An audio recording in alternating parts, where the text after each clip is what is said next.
বাবা গলা গলি ধরে বলে মরে গেছে বোন রে। ওরে বাবা। এই কান্নার কোনো সান্ত্বনা নেই, কারণ যে মায়ের সঙ্গে দুই ছেলেকে হারিয়েছেন তার কাছে পৃথিবীর সবচেয়ে নিরাপদ জায়গাটাও আজ শূন্য। নওগাঁর আত্রাই উপজেলার গন্ডোয়ালি গ্রামের ময়না বেগম, বয়স 65। জীবনের শেষ বয়সে এসে সন্তানদের কাঁধে ভর দিয়ে বাকি দিনগুলো কাটানোর কথা ছিল তার, কিন্তু ভাগ্যের নির্মল পরিহাস, আজ সে মায়ের ঘরে নেই তার দুই সন্তান, মোহন পরমাণিক আর সুমন পরমাণিক। সৌদি আরবের রিয়াদে একটি সোফা তৈরির কারখানায় ভয়াবহ আগুনে পুরো চিরদিনের জন্য হারিয়ে গেছে দুই ভাই। মোহনের বয়স ছিল মাত্র 22 বছর, সুমনের 16 বছর। যে বয়সে ছেলেরা মায়ের আঁচল ধরে ভবিষ্যতের স্বপ্ন দেখেন, সেই বয়সে তার স্বপ্নের পেছনে ছুটেছিল হাজার হাজার মাইল দূরে।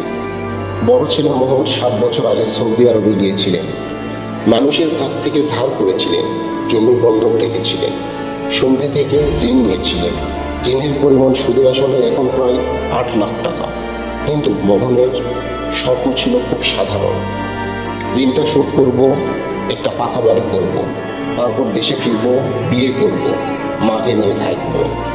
2 বছর আগে সেই স্বপ্নের পথে সৌদি আরবে যায় ছোট ভাই সুমন।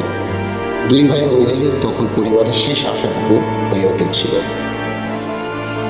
4 দিন আগে মোহন আর সুমনের পাঠানো টাকাতে বাড়ির কাজ শুরু করেছিল মা ময়না বেগম।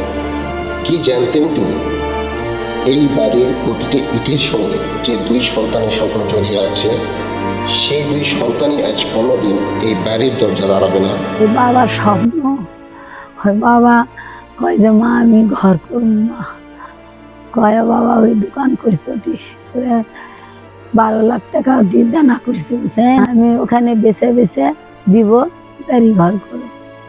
এই আশা আর হল না বাবা, পারতি না বাবা। বাবার এতই স্বপ্ন, বাবা খুব কষ্ট খাচ্ছে, বাবা খায়া খায়া বিদেশ গেছে, দানা করে বিদেশ দিয়ে পাঠাচ্ছে বাবা। ওরা সুদে আসলে 8 লাখ টাকা হয়েছিল বাবু।